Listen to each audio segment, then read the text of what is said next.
And I just kind of wish that entrepreneurs understood this VC math, VC economics, because it would help them target the right source of capital as well, and not waste their time, if it's not necessarily a VC fit.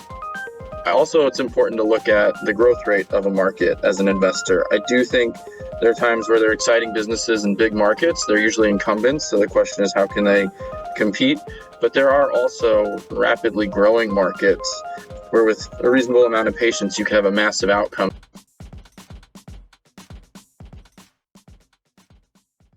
One of the segments that we like to do every week is what I wish founders knew.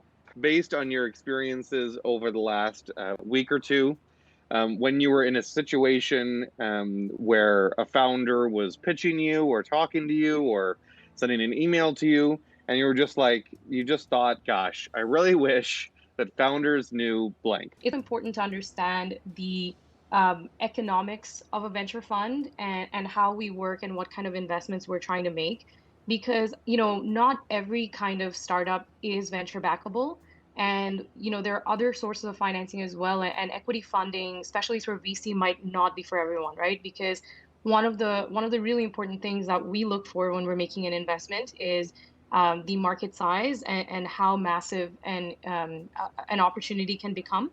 And so if you are going after a market that's very niche, or very small, chances are that it's not necessarily a venture fit. And I always tell founders, if we're going to have 20 portfolio companies, out of that, only a handful are going to be massive exits.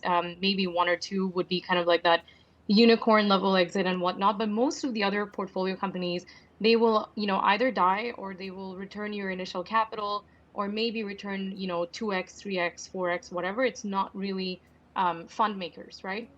And so every bet we make has to be a very selected bet, and we have to believe that each opportunity we invest in has a chance at being a massive kind of moonshot. And that's kind of why VCs tend to be quite selective. A lot of VCs tend to be quite selective in how many investments they make, and which investments they back.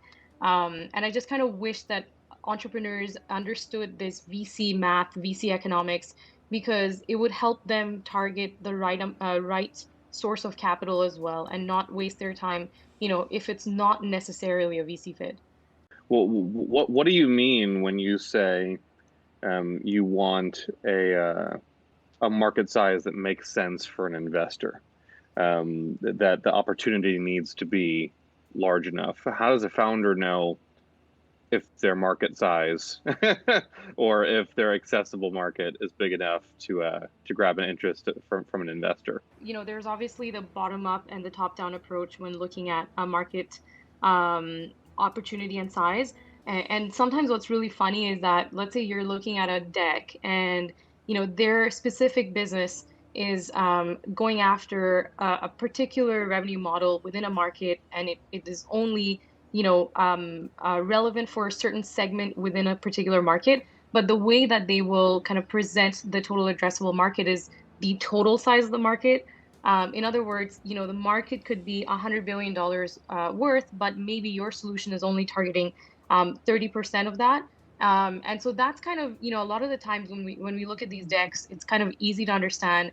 And sometimes it actually rubs off wrongly on the VC, in terms of saying, well, they're kind of showing this massive market, but their solution is really going after 30% of this. You can look at it from a bottom up approach, where you take a look at how much you're charging, especially if it's a SaaS business. It's a lot easier to assess that.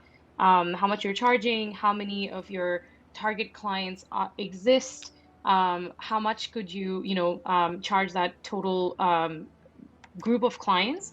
And the other way to look at it is top down, which is, what is the total size of this industry? So if I'm digital broker in insurance, then, it's pretty easy to find, for example, the total premium size of the insurance market in the UK or Canada. And from there, what is your revenue model? So if you take 20% of the gross written premium, then your revenue size, or addressable revenue size, is 20% of that gross written premium. So you kind of start cutting out things that are not attainable by your business model, and then whatever you reach ultimately, the final number is kind of your total addressable market. And of course, it's not set in stone because businesses grow, they use their revenue and funding to expand their use cases and so on. But I think, as a VC, when you're looking at 100 decks a week or 50 decks a week, it's kind of easy for us to figure out which ones have even the potential to bring it to a finish line versus which, those which you can't even bring to your team, or really, it's not even worth digging in because the market is too nichey. One thing I like to tell founders and look at with founders is to think holistically about their market. And I give two examples. They're pretty obvious ones in specs. One is Facebook and one is Amazon. I think if someone said in 2003 or 2004, what's the market size for social networks, you'd look at MySpace, and it might not be such an attractive business. But I think if you approached the market and said, what's the market size for advertising, or how much market value can you capture if you are the place where eyeballs go every day for a really long period of time by placing ads in there, just as one example of monetization, then you would start to see a much different market size. Similarly for Amazon, you could say, in whatever it was, 1997, late 90s, what's the e-commerce market size? It might not have been that big or exciting. Then you could say, well, what's the books market size? Well, Barnes & Noble has a decent value, but we know Amazon has blasted through anything close to that. And so also it's important to look at the growth rate of a market as an investor. I do think there are times where they're exciting businesses in big markets. They're usually incumbents. So the question is, how can they compete? But there are also rapidly growing markets where with a reasonable amount of patience, you can have a massive outcome. So try not to be short-sighted and try and encourage founders to make that pitch if it does make sense to them and if that's how they see their market. So I think simple math is really important, but also I think perspective is really important in terms of the value you're creating and how you can capture it. Yeah, I think I want to add something as well related to the market sizing, which in a lot of cases when, for example, a founder can be excited about, for example, fintech or any other insurance or any other industry. It's the absolute market size can be big, but they have to spend time on their business model as well, because it's totally different when you're approaching it, for example, on a transactional level where your commission, for example, is like, the payment type of commissions or transactions type of commissions like 5-6%.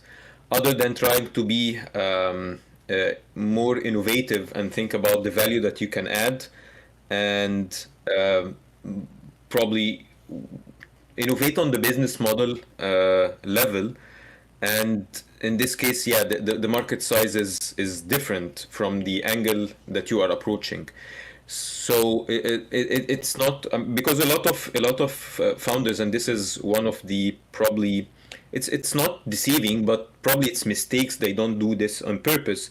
They look at a specific market, and regardless of their business model, they try to look at a huge TAM, while their business model can make this very, very small opportunity.